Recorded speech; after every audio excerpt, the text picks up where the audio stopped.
முன்னாள் பிரதமர் கலிதா ஜியா உடல்நலக்குறைவால் காலமானார். வங்கதேசத்தின் முதல் பெண் பிரதமர் என்ற பெருமையை பெற்றவர் கலிதா ஜியா என்பதும் குறிப்பிடத்தக்கது.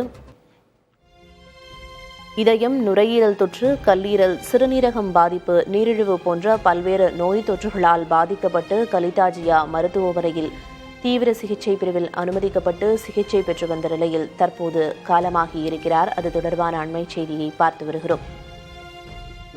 விவரங்களை வழங்குவதற்காக மூத்த செய்தியாளர் கணபதி இணைப்பில் இருக்கிறார். கணபதி, முதற்கட்ட தகவல் என்ன? கலிதா ஜியா கடந்த சில வாரங்களாக மிகவும் கவலைக்கிடமான நிலையிலே தீவிர சிகிச்சை பெற்று வந்தார். இந்நிலையில் சிகிச்சை பலனின்றி தற்போது அவர் உயிரிழந்திருக்கிறார் என்பதை அவரது கட்சியான பிஎன்பி அறிவித்திருக்கிறது.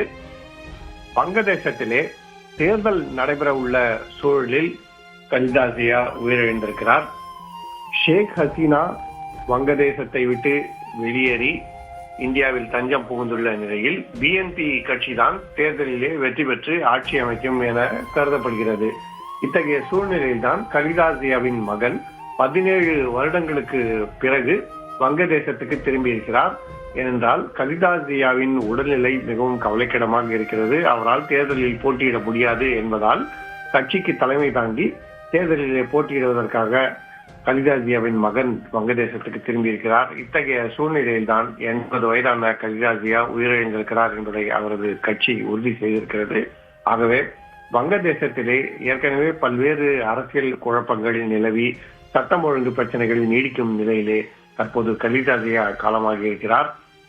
ஆகவே தேர்தலிலே அவரது மகன் ரஹ்மான் தான் போட்டியிடுவார் என்பது தெளிவாகிறது.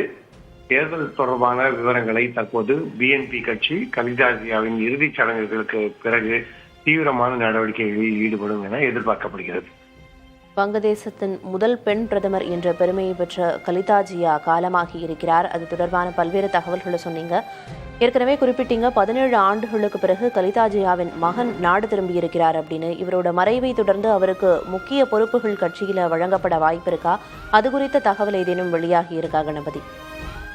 நிச்சயமாக அவர்தான் கட்சியின் அடுத்த தலைவர் என கருதப்படுகிறார். அவர் நாடு திரும்பிய உடனேயே கட்சியின் முக்கிய தலைவர்கள் அனைவரும் அவரை வரவேற்று அவரை சந்தித்து தற்போதைய நிலவரங்கள் குறித்த தகவல்களை தெரிவித்திருக்கிறார்கள். இதை தவிர வங்கதேசத்துக்கு தற்போது பொறுப்பு அரசாக செயல்பட்டு கொண்டிருக்கும் அரசை சேர்ந்த முக்கிய பிரதிநிதிகள் அனைவருமே, முகமது யூனிஸ் உள்ளிட்ட அனைவருமே அவரை சந்தித்து தற்போதைய நிலவரங்கள் குறித்து ஆலோசனைகள் நடத்தியிருக்கிறார்கள். ஆகவே அடுத்த கட்டமாக கலிதா ஜியாவின் இறுதிச் சடங்குகளுக்கு பிறகு அவரது மகன் ரஹ்மான் பதவியேற்பது குறித்தும், மேலும் கட்சியின் முக்கிய பொறுப்புகளை அவர் எப்படி நிர்வகிக்கப் போகிறார் என்பது குறித்தும் அறிவிப்பு வெளியாக வாய்ப்பு இருக்கிறது. ஏனென்றால் தேர்தலுக்கு அதிக அவகாசம் இல்லை, அதற்குள்ளாக நடவடிக்கைகள் விரைவாக எடுக்கப்படும் என பிஎன்பி கட்சியை சேர்ந்தவர்கள் எதிர்பார்க்கிறார்கள். பல்வேறு தகவல்களை விரிவாக வழங்கியதற்கு நன்றி கணபதி.